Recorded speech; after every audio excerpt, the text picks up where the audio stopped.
The next technique that we're going to learn targets the hamstring muscle with the use of a foam roller. First, let's start with a little bit of a foreword. It's been in my experience that the hamstring roll is not needed for the majority of people. Hamstring stretch, yes, but a roll, no. And in some cases, it actually is useful to other people.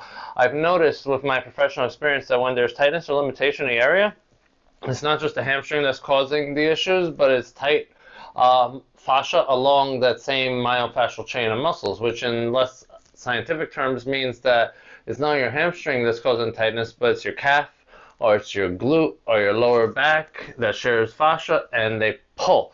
So what this means is it works similar to a trigger point, and the way trigger points work is fascias in your muscles, and they go from muscle to muscle, and gets tight in one area, and then it tightens up, and when you press down on that trigger point, the pain's felt in a different area.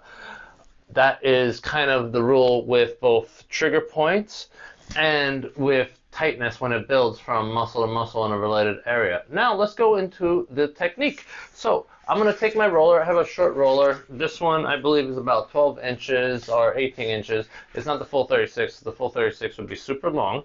I also have an elevated surface because it's not just about rolling. You can roll the hamstrings, but I prefer to add this added technique to really get deep into the muscle. So let's take that roller.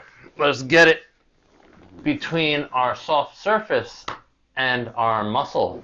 And now what we're going to do is we're going to have to support our own weight. So you can, have hands flat. I prefer to use my knuckles.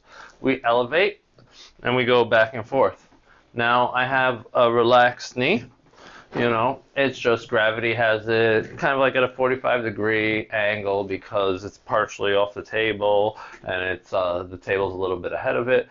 But once I'm done, if I find a really tight spot, the added movement I do is I flex and I extend the knee. Now, if I'm too far away, I move to the edge of the table, and then I can get a nice flexing and extending of my knee right onto the muscle, and that really helps you get into the hamstring. Then you can pick it up by rolling again, and if you needed a bit of a review on how to use a foam roller for warming up or cooling down, check out episode 2 of this series. But once you're done, you can switch. Of course, go up and down in sections, but once you're done, switch to the other leg. Same exact technique on the other side.